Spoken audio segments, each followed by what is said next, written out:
An audiobook from Emperor Publishing. New York, London, Los Angeles. Copyright 2020 by M. K. Kennedy. All rights reserved. Deadly Sins of Father Hans Schmidt by Tony J. Caridi. Chapter 2. Escaping to America. No one would be foolish enough to choose war over peace. In peace, sons bury their fathers, but in war, fathers bury their sons. Croesus of Lydia, 559 BC. 4 years earlier. Saturday, June 5, 1909. Mainz, Germany.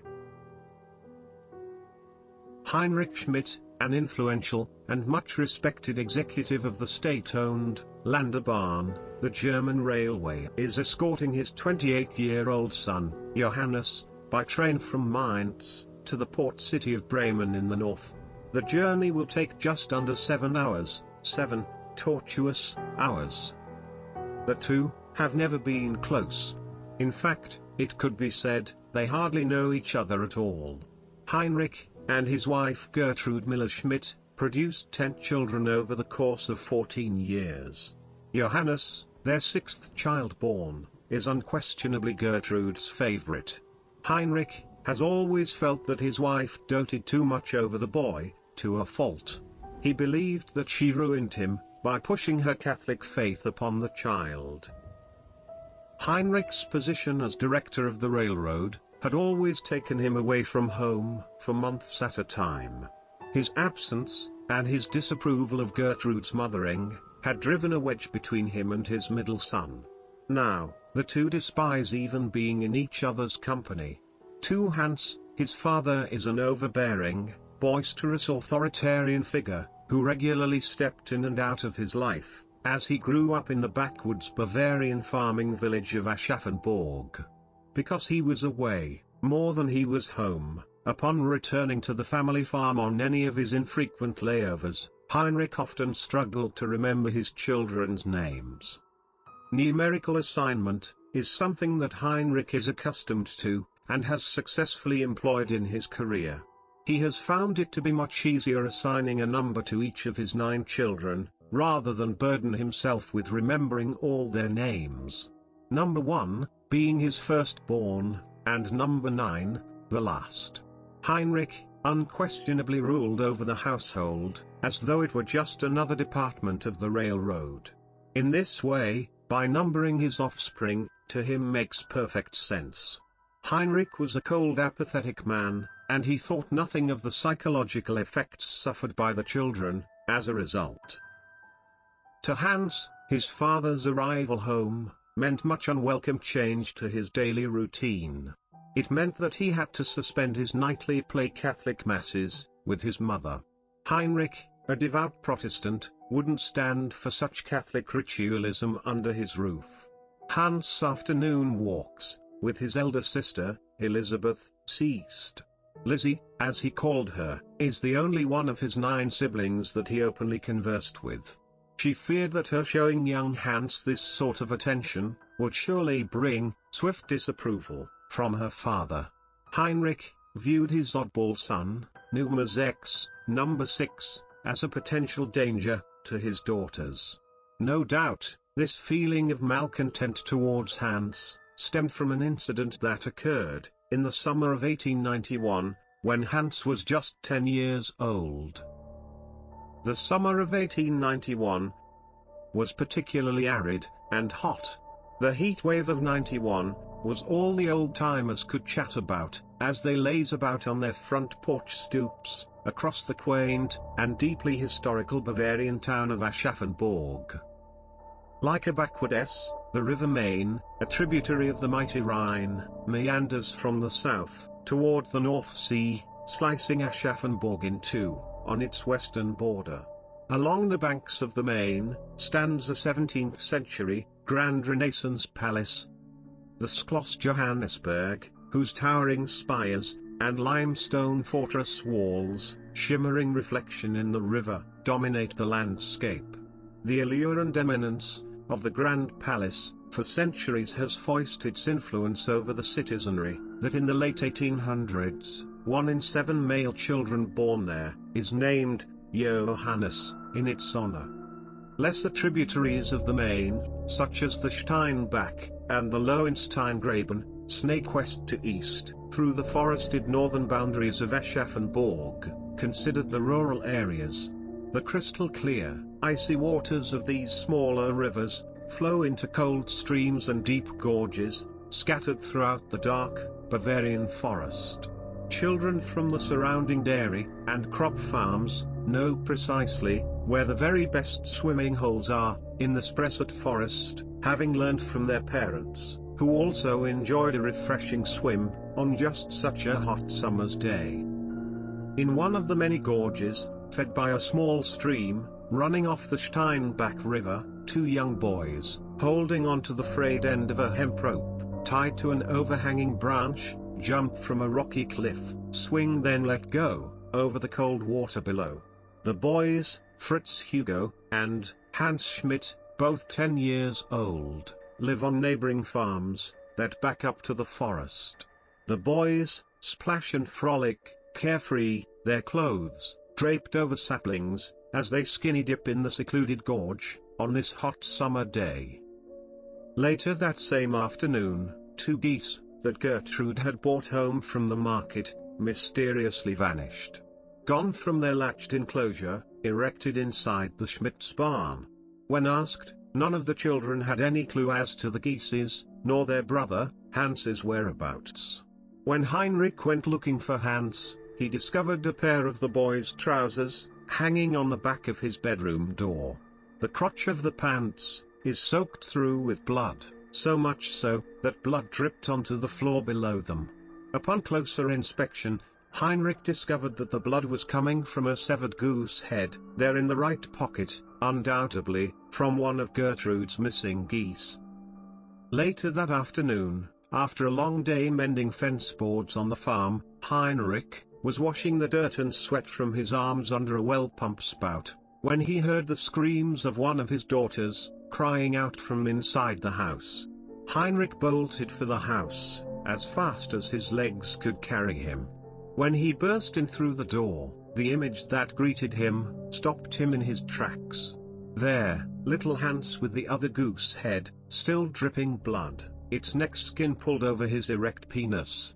Holding the goose's wings, one in each hand, he chases his screaming sister around the dining table. Hans, doing his best to sound like a honking menacing goose. Heinrich's face lit up, beet red, as his anger causes his blood pressure to soar. He reaches behind the door, and retrieves a 3-inch wide, leather razor strop. Running after Hans, he corners him in his bedroom, between the bed and the wall.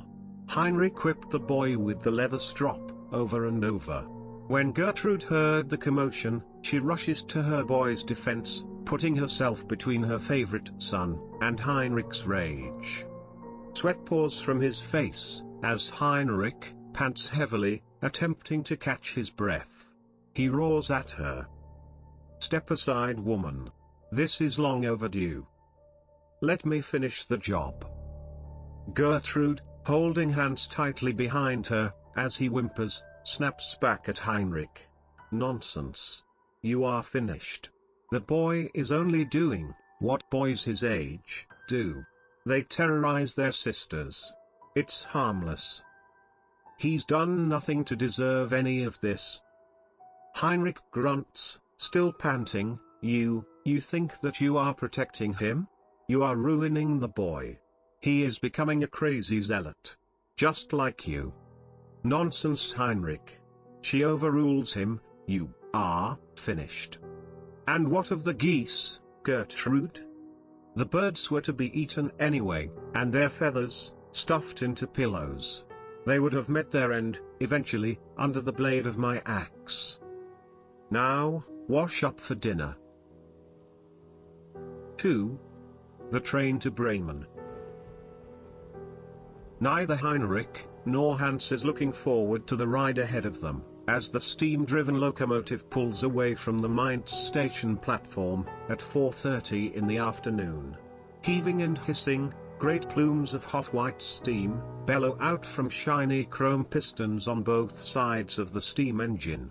The pistons push and pull heavy steel connecting rods that turn the large, black iron spoke drive wheels, moving the locomotive along the tracks.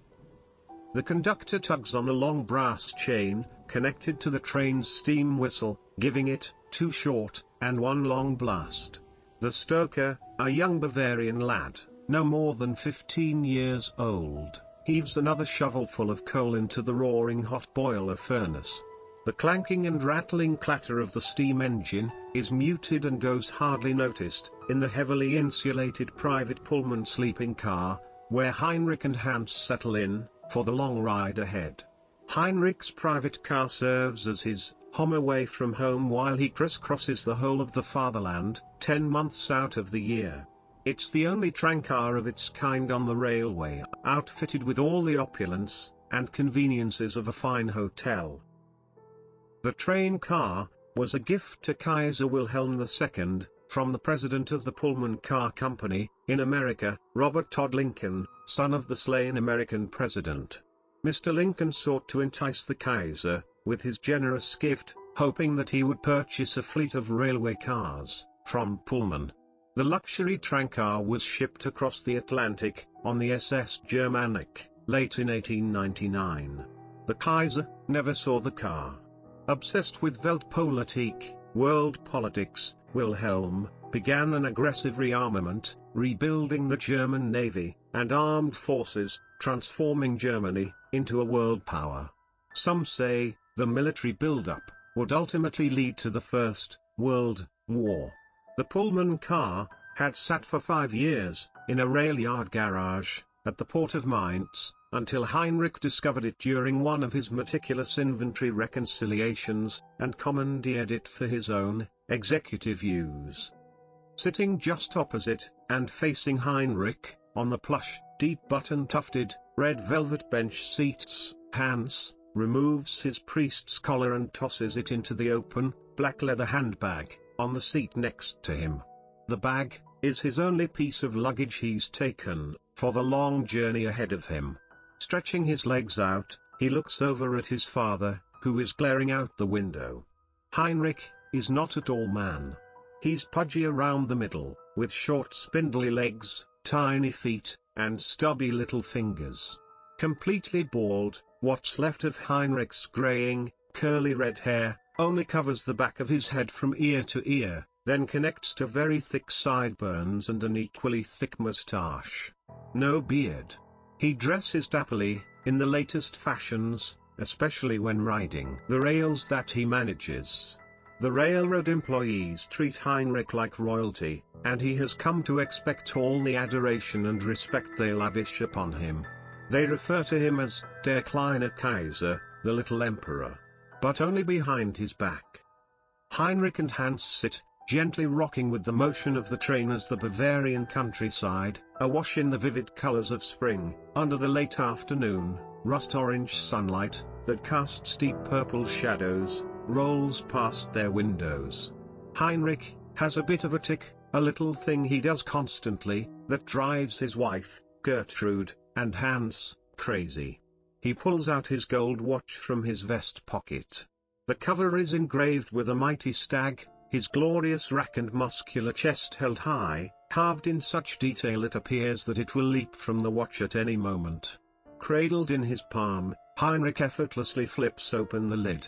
Gazing into the watch face in his hand, like a mystic peering into a crystal ball, Heinrich's plump red nose, bulging over his moustache, twitches left to right.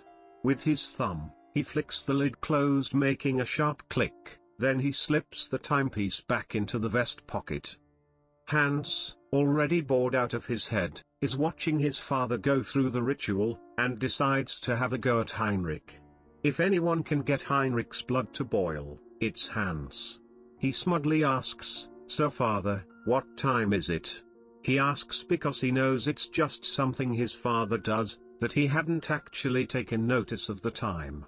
Heinrich leers at Hans and goes through the tick, again.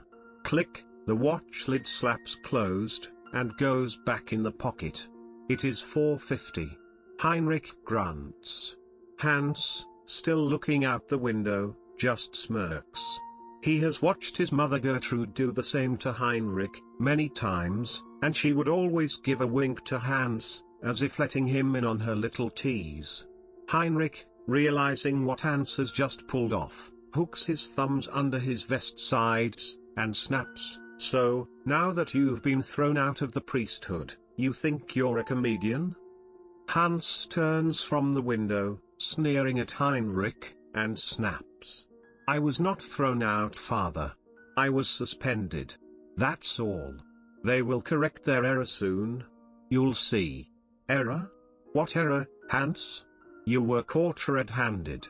How could you think you would get away with forging university diplomas and documents? You even faked the bishop's seal. You're an idiot, Hans. And I blame your mother as well. She filled your head with all this religious balderdash." Hans begins to stew with anger and resentment towards his father. He crosses his arms in front of him and retorts, "You are wrong, father.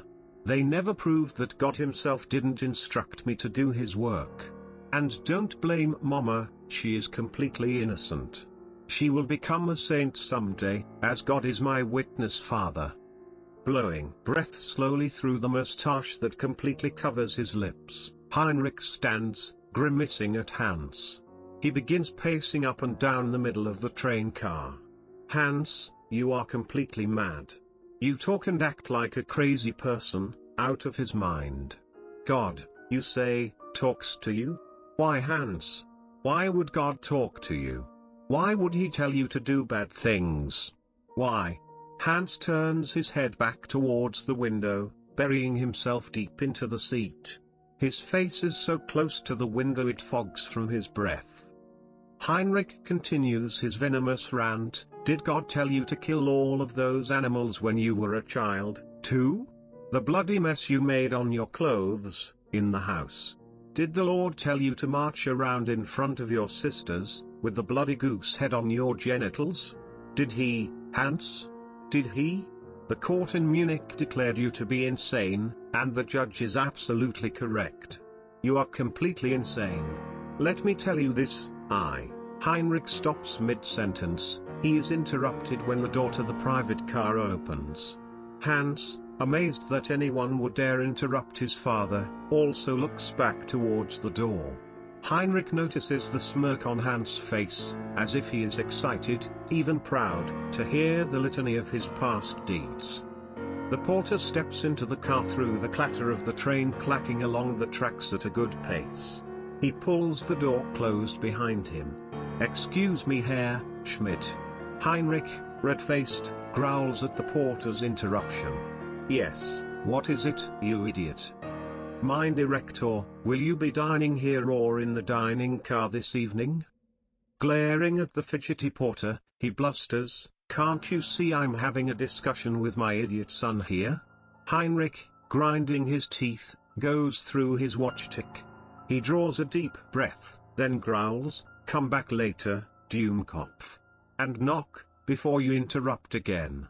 With all the grace of a newborn calf, the porter rapidly backs out the door. Timidly he replies, "Yes, Herr Director. I will come back later. My apologies, Herr Schmidt."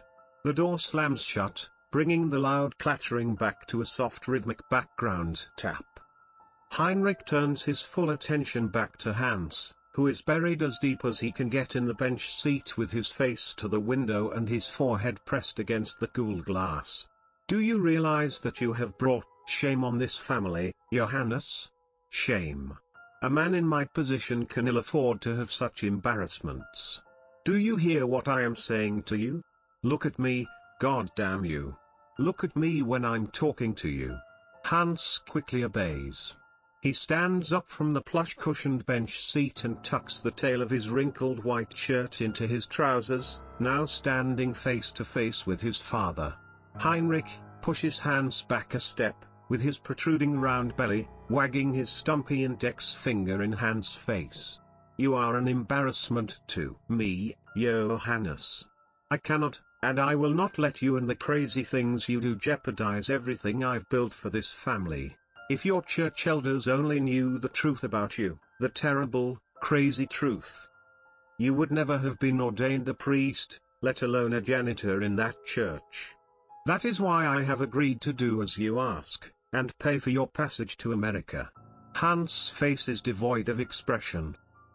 And for this, I thank you, Father, he says, thinking that Heinrichs' tone may soften towards him. Maybe the old man's gotten all his anger out, Hans wonders. I don't want your gratitude, Johannes. It means nothing to me, absolutely nothing at all. You, my son, he chuckles sarcastically, are my greatest disappointment. I am sending you to America, Johannes, because I never want to see or hear from you again. Not ever. I'm sending you away from here, where your insanity and the crazy things you do, can do no further damage to this family, or to my good name. Discomposed from the berating, Hans returns to his seat, and huddles down into the plush cushion with his forehead against the window. Heinrich, like the train's steam engine, is stoked with a white-hot roaring fire. He's riding a wave of pent-up anger, for the son who has brought nothing but anguish and embarrassment to him. He's letting it all go now. Leaning down on the back of Hans' seat, hovering over him, arrogantly, Heinrich asks, do you know, Johannes, that I have some particularly good friends, high up, in the Munich police department? Do you? Of course, Father, as you always say. That's right. And do you also know that Chief Inspector Kruger, of the Munich Police Department, has shared something with me, regarding you, Johannes? Oh yes. He tells me that yet another investigation has been opened involving you. This time, he thinks that you may be involved in a murder. Now, why do you suppose that is, Johannes? Hans turns to his father, with a puzzled look. Murder? How intriguing, Father. The murder of what? He asks, churlishly. Not what, you idiot. Whom? A telephone operator, a girl named Haas. Her body was discovered, extremely near to our farm, by the stream, where you and the neighbor boy played as children. You remember, don't you, Johannes? What was the boy's name? Heinrich goads him. Fritz. His name was Fritz, Father. Yes, that's right. I believe you called him Fritzy. And whatever became of Fritzy, Hans? I'm not sure, Father. I haven't spoken to him in many years. Ah, that's very strange. I mean, as close as you two had become. Very close, some say. I'm not sure what you're getting at. I mean, yes, we were good friends, then we grew up. We went our separate ways. There's no mystery there, Father.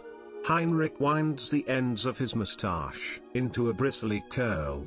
Why, when I asked you his name, did you say his name was? As a young boy, Hans never craved the closeness of friendship, and he never sought to make friends with boys his age at school. Quite the contrary, he craved solitude, being alone. He was content that way. Hans was quite different from most children, and the same remained true right up into adulthood. But then, there was Fritz Hugo, and the summer of 1891. The two became fast friends, and lovers. Thereafter, rarely were they seen apart. Though, Hans's older brother, Karl, was his first homosexual experience, it was Fritz that Hans loved. Hans' face is flush. His eyelids blink rapidly, and he begins to heave in deep breaths. Hans unbuttons his shirt, as if to make room to draw deeper breaths. He implores Heinrich. Enough, Father. Please. Why must you go on torturing me so? Heinrich walks back to his seat. Brushing the white sleeves of his French cuff shirt down, he sits, then straightens his ruby-studded cufflinks. He leers at Hans. watching as he labors with each breath, fumbling with the window latch. Heinrich glibly asks, "Are you going to be all right, son? You look quite pale." Hans struggles, his sweaty fingers slip off the brass window latch. I just need to get some goddamned air. I just can't seem to get this latch open. I just need to get a little air." Hans stands and walks to the back of the Pullman, to the last row of seats. Frantically, he pulls on the window latch, there, with the same results. "My God! I can't seem to get enough oxygen. I feel as if I'll suffocate." Hans falls, slumped over the seat, he wilts. Heinrich, annoyed with his son's performance, remains unsympathetic. He struts over to where Hans collapsed, then effortlessly flips the window latch down, and slides it open. Cool evening air rushes in and blows across Hans' clammy face. Locks of his jet-black sweaty hair falls across his forehead and lifts on the breeze. Heinrich, disgusted by Hans's feeble appearance, delivers his coup de grace. "Just look at you. You are a disgrace, Johannes. You just stay right there. Away from me. We will be arriving in Bremen in a few hours." Heinrich reaches into his breast pocket, he retrieves a small envelope. In the envelope are 1 third-class ticket on the steamship Großer Kurfürst, one-way passage to New York City, and 50 American dollars, the minimum amount of cash money required by law in an immigrant's possession. Heinrich throws the envelope at Hans. It lands on his stomach with a smack. The last words, to his disappointment of a son, are, "See that you get aboard that ship, son. It's your last chance not to spend the rest of your life in a prison cage. For certain. That envelope is the last you'll get from me. This is the last I want to see of you. Do something for me, will you, Johannes? Make the first thing that you do in your new life in America be to change your last name." Heinrich walks back to where he had been sitting, picks up his felt derby and suit coat, adjusts the derby, just so, at a jaunt downward on his head. Then, he folds the coat over his left forearm. "Good riddance," Heinrich mumbles, as he leaves the Pullman, to spend the duration of the train ride in another car. Right on schedule, the train arrives at Bremen Station, 11 o'clock p.m., on the dot. Hans had fallen asleep and awoke with the rapid sounding of the train's steam whistle, as it comes to rest in the covered station house. Heinrich dashes from the train, quickly disappearing into the crowd of passengers, exiting on the station platform. Hans steps down from the Pullman. He glances around, however, doesn't see his father anywhere in the confusion on the bustling platform. With his few possessions in the black leather handbag, Hans makes his way through the station, over to the transfer platform. Waiting there is an ox-blood-red, 20-seat, horse-drawn shuttle carriage. Painted in black outlined white letters, on the sides of the shuttle is, NDL Norddeutsche, Lloyd Lines, North German Lloyd Lines. The shuttle is owned and operated by the owners of the German passenger ship, the Großer Kurfürst. The luxury passenger ship that will take Hans, third class, to his new life in America. He shows the driver his ticket, then climbs in, taking the last empty seat. The shuttle ride is short, only a few blocks from the train station, to the Bremen seaport. There, rising from the Bremisch dock, is the towering steel hull of the 2,600-passenger steamship, Großer Kurfürst. One of the last passengers to arrive, Hans hurries across the long wooden dock, up the gangway, and aboard the ship.